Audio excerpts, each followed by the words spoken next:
আমি যেই আলাপটাতে ছিলাম যে তার এই দুর্নীতিকে 3 ভাগে ভাগ করা হয়েছিল, দুদক 3 ভাগে ভাগ করেছে।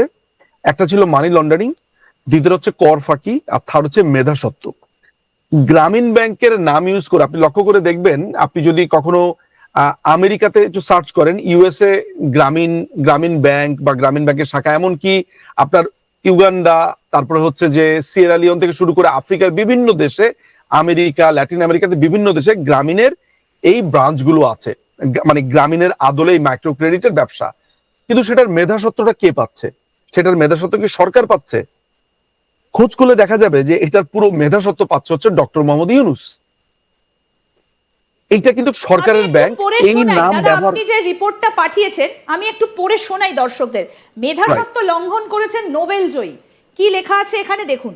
গ্রামীণ নাম ব্যবহার ডক্টর মোহাম্মদ ইউনূস দেশে বিদেশে বহু কোম্পানি এবং প্রতিষ্ঠান খুলেছেন, মানে গ্রামীণ নাম ব্যবহার করে।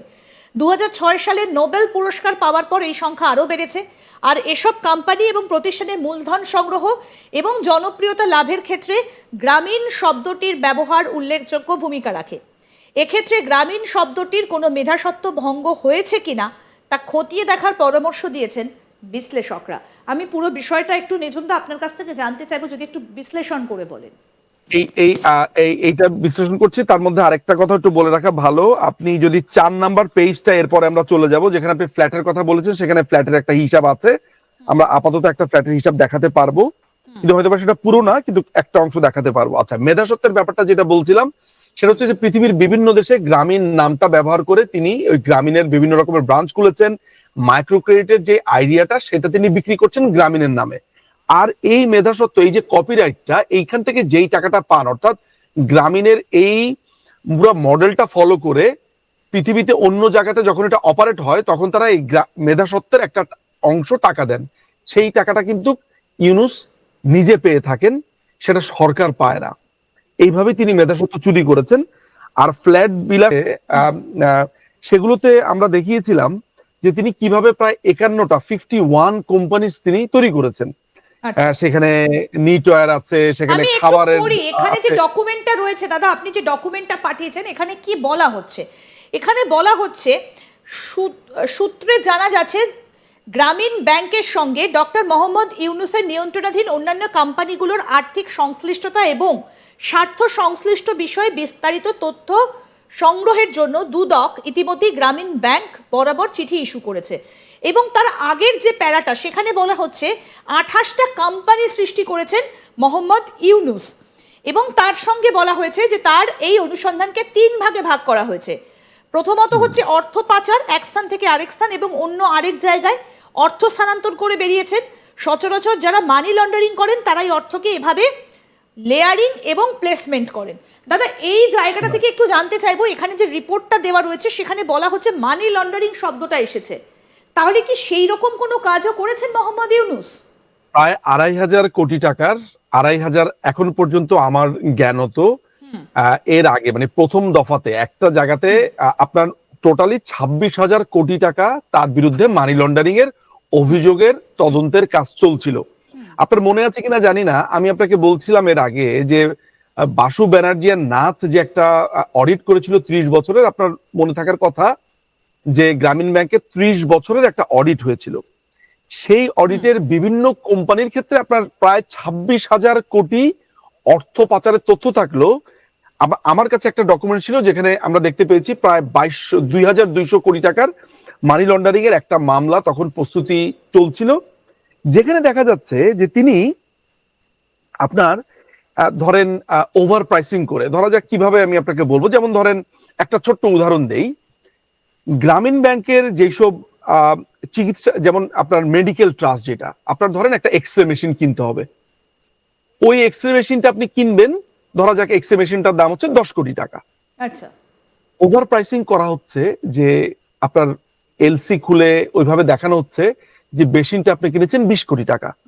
তিনি ওইভাবে ইনভয়েসই করছেন, কিন্তু ওই যে বাংলাদেশ থেকে তখন টাকাটা তো তাকে 20 কোটি টাকাই দিতে হচ্ছে, পেটা তো করছে বিদেশি মুদ্রাতে, আর আপনি এখানে বাংলাদেশে 20 কোটি টাকা দিয়ে দিচ্ছেন, এই তো ঘটনা। মেশিনটা আসলে 10 কোটি টাকা, তাহলে 10 কোটি টাকা কি হলো? পাচার হলো, নাম্বার 1। নাম্বার 2 হলো, আপনার মনে আছে ওই যে আমরা টেলিনরের কথা বলেছি, একদম, হ্যাঁ। যে টেলিনর বিনিয়োগ করেছে, নরওয়ের একটা এই কোম্পানি।